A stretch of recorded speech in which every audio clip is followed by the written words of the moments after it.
Welcome back to our channel or welcome to our channel Your Educator Friend, your new learning space.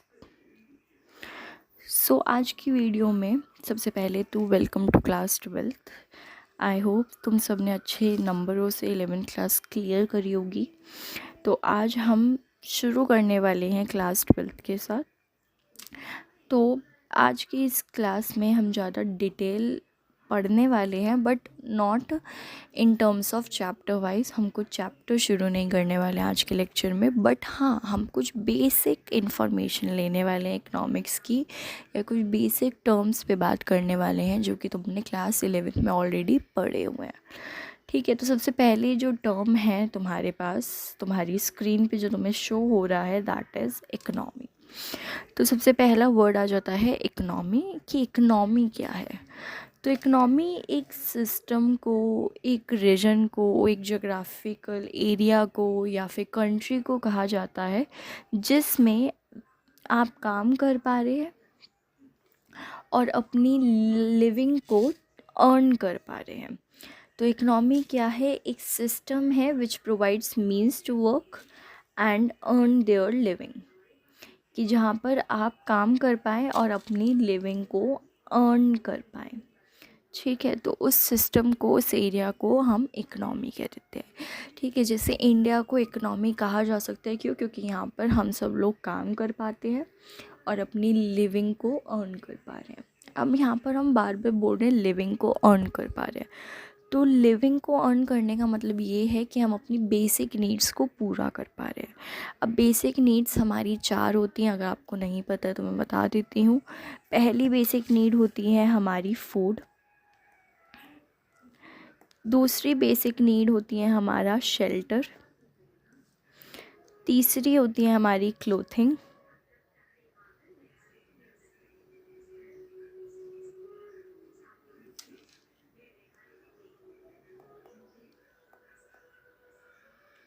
और last हमारी होती है, चौथी हमारी बेसिक नीड्स होती है education.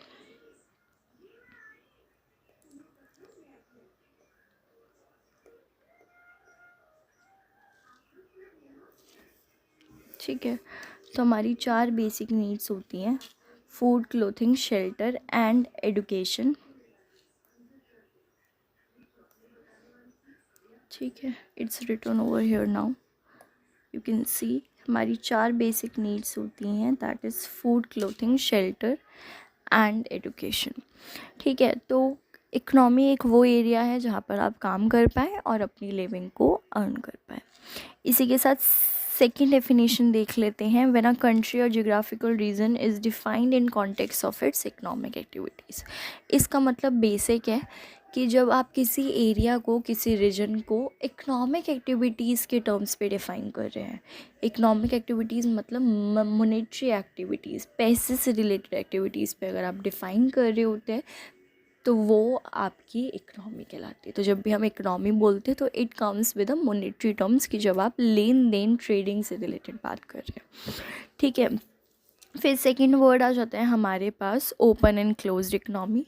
Open and closed economy, 2 economy के टाइप्स होते हैं, जिसमें पहला है ओपन एंड दूसरा है क्लोज। तो ओपन इकोनॉमी वो इकोनॉमी होती है जो इकोनॉमिक रिलेशंस मेंटेन करती है, इकोनॉमिक रिलेशंस मेंटेन करती है with rest of the world के साथ। ठीक है, तो वो होती है ओपन इकोनॉमी, की मतलब जो इंटरनेशनल ट्रेडिंग करती है, जो बाहर के साथ लेन देन कर रही होती है किसी और कंट्री के साथ। ठीक है, और क्लोज्ड इकोनॉमी वो इकोनॉमी होती है which does not have any economic relation with rest of the world, जो कोई इकोनॉमिक रिलेशन नहीं बनाना चाहती है, नहीं बनाती है रेस्ट ऑफ द वर्ल्ड के साथ। मतलब ना ही कोई ट्रेडिंग करती है इंटरनेशनली किसी और कंट्री के साथ, और मतलब वही कि ना ही एक्सपोर्ट करती है और ना ही इम्पोर्ट। 2 वर्ड्स मैंने लिए, एक्सपोर्ट और इम्पोर्ट। अगर आपको नहीं पता तो मैं बता देती हूँ। एक्सपोर्ट मतलब होता है कि हम अपना सामान बाहर किसी कंट्री में बेच रहे होते हैं, बाहर भेज के मतलब सेल कर रहे होते हैं। और इम्पोर्ट होता है कि हम बाहर किसी कंट्री से सामान मंगवा रहे हैं और अपनी कंट्री में बेच रहे हैं। ठीक है, फिर आता है टाइप्स ऑफ इकोनॉमी सिस्टम। हमारे क्लास 11th में तुमने पढ़ा होगा चैप्टर 1 या चैप्टर 2 में टाइप्स ऑफ इकोनॉमिक सिस्टम, जिसमें 3 सिस्टम रहते थे, socialist, capitalist and mixed economy. Socialist economy वो इकोनॉमिक सिस्टम है where all the crucial decisions about economy is taken by the government, जिसमें जो सारे important decisions हैं, सारे जो rules and regulations मेंटेन किए जाते हैं, वो गवर्नमेंट मेंटेन करती है, गवर्नमेंट डिसीजंस लेती है। ठीक है, कैपिटलिस्ट इकोनॉमी, जैसे कि वर्ड ही है कैपिटल, तो कैपिटलिस्ट इकोनॉमी वो इकोनॉमिक सिस्टम है जिसमें सारे डिसीजंस मार्केट फोर्सेस के अकॉर्डिंग होते हैं, मतलब कंज्यूमर और प्रोड्यूसर की बेसिस पे होते हैं। तो यहाँ पर जो इम्पोर्टेंट डिसीजंस लिए जाते हैं वो बिजनेसमैन्स लेते हैं, प्राइवेट एंटरप्रेन्योर्स लेते हैं। फिर आता है थर्ड है mixed economy system. Mixed economy system जो है governed by free play of market forces but are regulated by government. तो ये वो इकोनॉमिक सिस्टम है जो बिजनेसमैन्स डिसीजंस लेते हैं, लेकिन प्राइवेट एंटरप्रेन्योर्स डिसीजन लेते हैं, लेकिन जो रेगुलेटिंग पार्टी होती है, रेगुलेटिंग कंट्रोलिंग बॉडी जो होती है, वो गवर्नमेंट रहती है। ठीक है, फिर आता है नेक्स्ट सेक्टर्स ऑफ इकोनॉमी। हमारे पास कुछ सेक्टर्स रहते हैं इकोनॉमी में। तो पहला है प्राइमरी सेक्टर, दूसरा है सेकेंडरी एंड तीसरा है टर्शरी। प्राइमरी सेक्टर वो सेक्टर है इकोनॉमी का जो कि नेचुरल रिसोर्सेज को एक्सट्रैक्ट करता है, कि जिसमें सारे नेचुरल रिसोर्सेज का इस्तेमाल करके हम अपनी ऑक्यूपेशन, अपनी लिविंग को अर्न करने की कोशिश करते हैं। जैसे कि एग्रीकल्चर हो गया, फिशिंग हो गया, फॉरेस्ट्री हो गया, माइनिंग हो गया। तो ये ऐसे सेक्टर्स हैं इकोनॉमी के जो बेसिकली नेचुरल रिसोर्सेज पे, नेचुरल बॉडीज़ पे अपनी लिविंग अर्न करने की कोशिश करते हैं। नेक्स्ट है सेकेंडरी सेक्टर। सेकेंडरी सेक्टर को मैन्युफैक्चरिंग सेक्टर के नाम से भी जाना जाता है, जैसा कि यहाँ पर आप देख भी पा रहे हैं, मैंने हाईलाइट कर रखा है विद द अंडरलाइन कि इसको मैन्युफैक्चरिंग सेक्टर भी कहा जाता है। और मैन्युफैक्चरिंग सेक्टर में जैसे क्या काम होता है, कन्वर्जन का काम होता है कि आप रॉ मटेरियल से फिनिश गुड बना रहे होते हैं। तो सेकेंडरी सेक्टर में हम यही काम करते हैं कि हम रिसोर्सेज को, जो नेचुरल हमने चीज़ें ली थी या फिर जो भी हमारे पास रॉ मटेरियल है, उसको हम कन्वर्ट करते हैं। इसमें जो भी सारा फैक्ट्री से रिलेटेड वर्क हो गया, इंडस्ट्रियल यूनिट्स हो गई, आपका ये वाटर सप्लाई फैसिलिटीज़ हो गई, इलेक्ट्रिसिटी सप्लाई फैसिलिटी या फिर कंस्ट्रक्शन से रिलेटेड जो चीज़ें हो गई, इन सब में आप एक कन्वर्जन की प्रक्रिया कर रहे हैं। तो ये सब मैन्युफैक्चरिंग सेक्टर मतलब सेकेंडरी सेक्टर से रिलेटेड हो जाएगा। फिर आता है टर्शरी सेक्टर। टर्शरी सेक्टर में जो इकोनॉमिक एक्टिविटीज़ हैं वो रिलेट करती हैं प्रोवाइडिंग सर्विसेज। तो ये एक सर्विस सेक्टर के नाम से भी जाना जाता है। इसमें हम सर्विसेज प्रोवाइड करते हैं, जैसे ट्रांसपोर्ट सर्विस हो गई, एजुकेशन फैसिलिटीज़ हो गई। जैसे अभी मैं तुम्हें पढ़ा रही हूँ तो मैं तुम्हें टीचिंग की सर्विस दे रही हूँ। ठीक है, फिर आता है फाइनेंशियल सेक्टर, जो ये बैंक्स वगैरह हैं, ये अपनी सर्विस प्रोवाइड करते हैं। They do not provide any good और any item, they just provide their services. ठीक है, रियल एस्टेट हो गया, जो ब्रोकर्स वगैरह होते हैं जो प्रॉपर्टीज़ में डील कर रहे हैं, तो वो क्या कर रहे हैं, वो सर्विसेज दे रहे हैं, वो एक पार्टी को दूसरी पार्टी से मिला रहे होते हैं। फिर नेक्स्ट आता है health sectors, they also provide services. फिर हमारे पास फिफ्थ टर्म आ जाती है जो कि है इकोनॉमिक्स। अब इकोनॉमिक्स के बारे में पढ़ेंगे, जैसे कि हम बार बार बोले जा रहे हैं कि इकोनॉमिक्स की क्लास हम ले रहे हैं, इकोनॉमिक्स। तो अब हम इकोनॉमिक्स की बात करने वाले हैं कि इकोनॉमिक्स क्या है। ठीक है, तो इकोनॉमिक्स जो है वो एक ग्रीक वर्ड से डिराइव हुआ है जो कि है ओक्यूनोमिया। ठीक है, तो इकोनॉमिक्स का ग्रीक वर्ड है ओक्यूनोमिया। ओक्यू का मतलब होता है हाउस होल्ड और नोमिया का मतलब होता है मैनेजमेंट। तो अगर आप सिंपल लैंग्वेज में बोले तो इकोनॉमिक्स कुछ और नहीं है, मैनेजमेंट ऑफ हाउस होल्ड को इकोनॉमिक्स कहा जाता है। अब मैनेजमेंट ऑफ हाउस होल्ड का मतलब क्या हो गया? एक्चुअली जो इकोनॉमिक्स है, इकोनॉमिक्स की बेसिक चीज़ में ये बोला जाता है कि इकोनॉमिक्स जो है ना, आप अपने घर से सीख सकते हैं। जैसे कि आपके घर पे आपकी मम्मा है, तो वो जैसे चीज़ों को मैनेज करती हैं, कौन सी चीज़ें, फाइनेंशियल चीज़ों को जैसे मैनेज कर रही होती हैं, वो ही इकोनॉमिक्स है। तो इकोनॉमिक्स एक डिसीजन मेकिंग की प्रक्रिया है जिसमें आप डिसीजंस लेते हैं किस चीज़ की, वो अभी जानते हैं इकोनॉमिक प्रॉब्लम के बाद। तो इकोनॉमिक प्रॉब्लम है हमारे पास, economic problem is a problem of choice, कि यहाँ पर हमारे पास तीन चीज़ें हैं कि इकोनॉमिक प्रॉब्लम में तीन प्रॉब्लम्स अराइज होती हैं, that is limited resources, unlimited wants and alternative uses. ठीक है, तो इकोनॉमिक प्रॉब्लम क्या है, इकोनॉमिक प्रॉब्लम तीन है हमारे पास, limited resources, unlimited wants and alternative uses. कि मतलब पहला तो क्या है कि हर किसी के पास, कोई भी पर्सन है, कोई भी इंडिविजुअल है, कोई भी रूलिंग पार्टी है, कोई भी गवर्नमेंट है, जो भी जितने भी सेक्टर्स हैं इकोनॉमी में, हर किसी के पास जो अमाउंट ऑफ रिसोर्सेज है वो लिमिटेड क्वांटिटी में, चाहे वो सैलरी हो, चाहे वो कैपिटल हो, चाहे वो कुछ भी हो, सब जो है ना वो रिसोर्सेज लिमिटेड क्वांटिटी में आते हैं। किसी के पास अनलिमिटेड क्वांटिटी में रिसोर्सेज नहीं आ रहे हैं। ठीक है, तो पहली प्रॉब्लम क्या है कि हमारे पास रिसोर्सेज जो हैं वो लिमिटेड है, स्कार्स है। सॉरी। दूसरी प्रॉब्लम जो हमारे पास है वो ये है कि रिसोर्सेज तो कम है, सैलरी तो कम है, लेकिन हमारी विशेस, हमारे वांट्स जो हैं वो अनलिमिटेड है। हम हर रोज़ किसी ना किसी चीज़ को एडमायर कर रहे हैं, और कहीं ना कहीं जो हमारी डिज़ायर्स है, जो हमारी विशेस है, वो हर दिन, हर टाइम के साथ बढ़ती जा रही है, ताकि वो कम हो रही है। ठीक है, और तीसरा क्या है कि जो हमारे पास रिसोर्सेज है ना, जो हमारे पास मनी है या जो रिसोर्सेज है, उनके ना ऑल्टरनेटिव यूजेस हैं। ऑल्टरनेटिव यूजेस का मतलब कि एक ही अमाउंट को आप 10 तरीके से इस्तेमाल कर सकते हैं, जिसके अलग अलग प्रकार हैं, अलग अलग यूजेस हो सकते हैं। जैसे कि अगर मैं बोलूँ कि सपोज़ मेरे पास 10 रुपये हैं, ठीक है, 10 रुपये लेके मैं बाहर गई किसी ग्रॉसरी शॉप पे, कहीं मतलब जनरल स्टोर पे। अब वहाँ जाके क्या मैं 10 रुपये का सिर्फ एक कुरकुरे ही ख़रीद सकती हूँ? Is it possible? नो।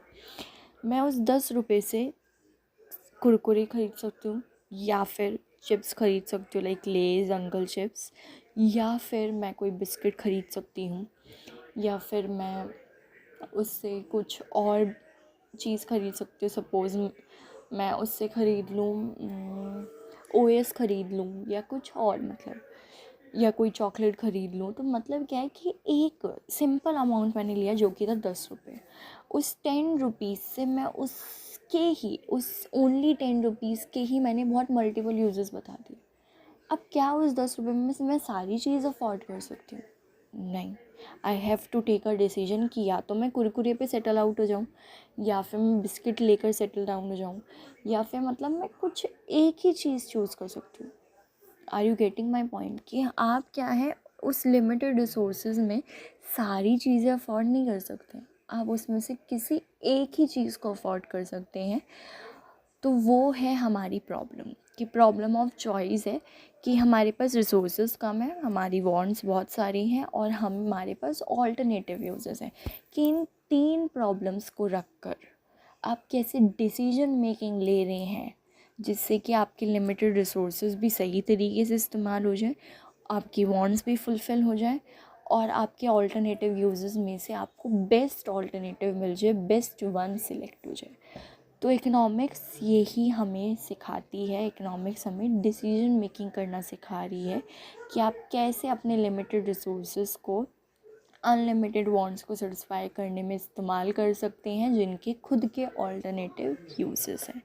तो यहाँ पर यही मैंने डेफिनेशन लिखी है कि ये स्टडी है डिसीजन मेकिंग की, कि how with the limited resources we can satisfy our unlimited wants which have alternative uses। तो इकोनॉमिक्स स्टडी है डिसीजन मेकिंग की, कैसे आप अपने लिमिटेड रिसोर्सेज को रखते हुए अपने अनलिमिटेड वांट्स को सेटिस्फाई करेंगे, जिनके खुद के ऑल्टरनेटिव यूजेस हैं। ठीक है, इसी के साथ आगे चलते हैं। ठीक है, तो यही इकोनॉमिक्स है, कि इकोनॉमिक्स में जैसे मैंने यही बोला, मैनेजमेंट ऑफ हाउस होल्ड, कि कैसे तुम्हारी मम्मा जो पापा सैलरी लाते हैं उसको सही तरीके से इस्तेमाल करती हैं, उसमें डिसीजन मेकिंग करती हैं कि यहाँ यहाँ ये अमाउंट स्पेंड होगा, इतना सेव कर लिया जाएगा, इतना बचा लिया जाएगा, और वो मतलब पूरे मंथ का राशन वगैरह सब कुछ चला लेती हैं। तो वो क्या है, वो भी एक डिसीजन मेकिंग ले रही हैं, वो भी एक प्रक्रिया कर रही हैं जिसमें वो लिमिटेड सैलरी को यूज़ करके हम सबकी वांट्स को भी फुलफ़िल करती हैं और उस अमाउंट को इस तरीके से इस्तेमाल करती हैं कि ऑल्टरनेटिव यूजेस में से बेस्ट ऑल्टरनेटिव चूज़ कर लेती है। ठीक है, अब आगे चलते हैं फादर ऑफ इकोनॉमिक्स। तो फादर ऑफ इकोनॉमिक्स में है, जो फादर है इकोनॉमिक्स के वो हैं एडम स्मिथ। ठीक है, इसी के साथ आगे चलते हैं हम इकोनॉमिक्स की टर्मिनोलॉजी। तो इकोनॉमिक्स की टर्म्स में, बेसिक टर्म्स में कुछ वर्ड्स आ रहे हैं जो कि पता होने चाहिए तुम्हें। तो पहला है कंज्यूमर। कंज्यूमर एक वो पर्सन है जो गुड्स और सर्विसेज को कंज्यूम करता है। A person who consumes goods and services for the satisfaction of his wants. तो जो अपने सेटिस्फेक्शन के लिए चीज़ों को कंज्यूम करता है वो कंज्यूमर कहलाता है। ठीक है, दूसरा क्या है, प्रोड्यूसर। प्रोड्यूसर वो लोग होते हैं जो गुड्स और सर्विसेज को प्रोवाइड करते हैं for satisfaction of consumer and to earn their living, sorry and to earn their profits. तो प्रोड्यूसर कौन लोग हैं, जो कंज्यूमर्स के लिए सामान प्रोवाइड करते हैं और अपने अर्निंग करते हैं, अपने प्रॉफिट्स को अर्न करते हैं, जनरेट करते हैं। फिर आता है नेक्स्ट वर्ड एम्प्लॉयर। एम्प्लॉयर वो पर्सन होता है जो हायर करता है किसी को और उनको पेमेंट देता है, वेजेस देता है। ठीक है, एम्प्लॉय वो पर्सन है जो किसी के अंडर काम करता है और उसको अपने काम के लिए पैसे मिलते हैं। ठीक है, फिर एक इकोनॉमिक एक्टिविटीज़। ये वर्ड तुम बार बार सुन रहे थे पहले कि इकोनॉमिक एक्टिविटीज़, इकोनॉमिक एक्टिविटीज़। तो अब देखते हैं कि इकोनॉमिक एक्टिविटीज़ क्या है। तो economic activities are those activities which are undertaken for monetary purpose. यही मैं बता रही थी बार बार कि ये वो एक्टिविटीज़ होती हैं जो मोनेटरी पर्पस के लिए की जाती हैं, मतलब पैसे के लिए की जाती है। तो जो भी ट्रांजैक्शंस, जो भी लेन देन, जो भी ट्रेडिंग मनी के लिए किया जाता है वो होता है इकोनॉमिक एक्टिविटीज़। फिर आता है कंजम्पशन। कंजम्पशन एक वो प्रोसेस है जिसमें कंज्यूमर गुड्स और सर्विसेज को कंज्यूम करता है। ठीक है, तो कंजम्पशन क्या है, एक प्रोसेस जिसमें आप गुड्स और सर्विसेज को कंज्यूम करते हैं। ठीक है, प्रोडक्शन क्या है, प्रोडक्शन वो प्रोसेस है जिसमें गुड्स और सर्विसेज को प्रोड्यूस किया जाता है प्रोड्यूसर के द्वारा। फिर आता है डिस्ट्रीब्यूशन। डिस्ट्रीब्यूशन का मतलब ये है कि जब टोटल इनकम, जो भी इकोनॉमी में टोटल इनकम जनरेट हुई, उसको डिस्ट्रीब्यूट कर दिया गया सब इंडिविजुअल्स में और सारे इनकम अर्नर्स में in the ways of their earnings. कि अगर कोई सैलरी बेसिस पे कमा रहे तो उसको सैलरी मिल गई, कोई रेंट के उससे कमा रहे तो उसको रेंट मिल गया, कोई लोन देकर इंटरेस्ट से कमा रहा है तो इंटरेस्ट मिल गया, या कोई बिजनेसमैन है वो प्रॉफिट्स जनरेट करके कमा रहा है तो उसको प्रॉफिट्स मिल गए। तो डिस्ट्रीब्यूशन एक वो प्रक्रिया है, एक वो प्रोसेस है जिसमें पूरा जितना भी इनकम अर्न हुई थी इकनॉमी में वो डिस्ट्रीब्यूट कर दी गई, वो बांट दी गई अलग अलग लोगों में, इनकम अर्नर्स में। फिर नेक्स्ट में आ जाता है इन्वेस्टमेंट और capital formation. Investment refers to purchasing an asset with the goal of generating income.